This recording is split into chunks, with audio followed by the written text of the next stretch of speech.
What up, guys? Your boy Shango Sims here, and today I'm starting your week off with something to process, something to digest, something to get the wheels turning, and that is how long are we going to continue using this bullshit line of Japan and their cultural differences? Okay, let's get started.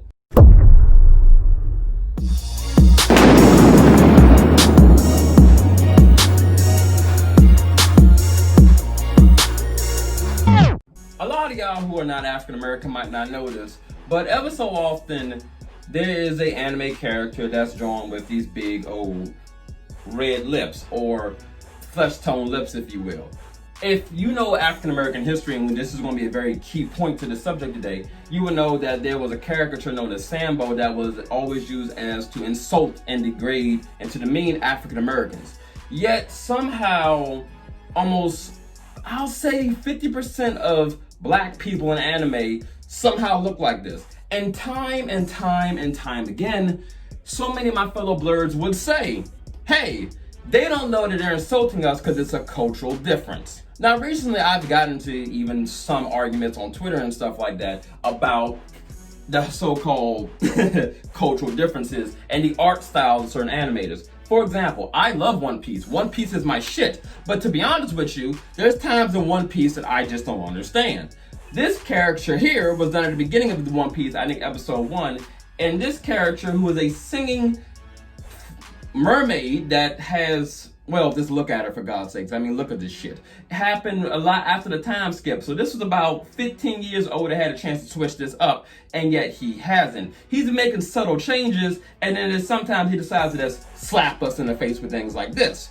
So in the argument on Twitter that was brought up, I kind of mentioned like, hey, you know, X, Y, and Z, this is an insult, so on and so forth. And you'll be surprised how many of my fellow Blerds, and yes, I had to check, these were actually African Americans, shockingly enough, was so willing to defend this and even calling me out. This was back when my name was still saying Sims. They like, oh, you'll drag One Piece, but you would never drag Dragon Ball. Obviously, they did not know who they were dealing with, because I definitely would drag Dragon Ball, yes indeed. Even though Dragon Ball has now made an Egyptian goddess or whatever she's supposed to be, I'm happy about that, yeah, thank you. And Broly's a little bit darker than all the other Saiyans. I am not going to forget about Agent Black. I'm not going to forget about the black guy that Goku fought. And we are all never going to forget Mr. Popo. So any anime can catch it, and that's just the problem. Every single time an anime is brought up about this, there's somebody that says there's a cultural difference. But here is the main issue. The main issue is that the cultural difference argument was nullified years ago. We can go back to the early days of Adult Swim and the late days of Toonami, where we have a little show known as Cowboy Bebop. When we first really watched Cowboy Bebop and we dig into it, we start seeing that there are African Americans and African or people of African descent in the series, and they are shown in a very respectful manner. So this began to ask the question, why can't the other animators do it? Probably the biggest one is Kishimoto, who made Naruto, and Oda, who made One Piece. These two are actually good friends. Oda actually dedicated a cover of One Piece to Kishimoto when he finished Naruto, because they were that close of friends. But here's the thing I gotta get at. How is it that Kishimoto can make the Lightning Village, Killer Bee, Dari, all the other characters, have them look like this, especially the first Kage, yet Oda keeps doing this?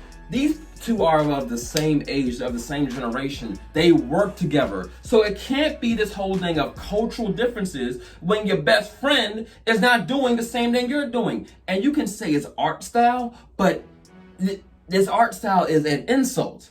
And the funny thing is, a lot of y'all will defend it. Now, some of y'all will defend anime to y'all dying breath. Some of y'all act like this. Protect the anime at all costs. We cannot lose the anime. We will die for the anime. We will kill for the anime. If the anime asks, we will get on our knees and suck it. I think you see where I'm going here.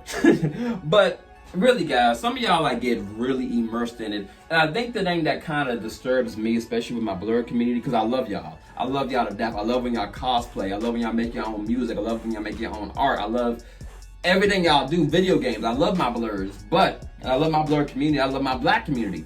But some of y'all come off like you don't know your own history and your culture, and you know more about Japan's history and culture and people than you do your own.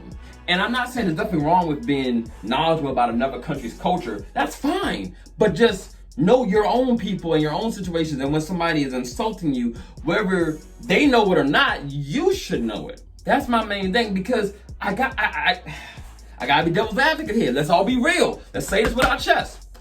If Marvel or DC had drew any black character, Static Shock or T'Challa or Killmonger or Green Lantern, with looking like this, I guarantee you, we would have rioted and burnt down shit. They would, man, what? Half of the black actors that played them people wouldn't even come back for the casting call. It would be a fallout, and y'all know that. So ask yourselves, if you wouldn't let Marvel or DC draw any black character like this, but you'll let anime get away with it, that's something you gotta question. And that's all I got for y'all today. You know, I hope everybody's happy. If I upset you, if I made you feel uncomfortable, my bad actually. Like this time around, my bad, because I know how anime can feel like a safe zone, and it sucks sometimes. But hey, I'm out.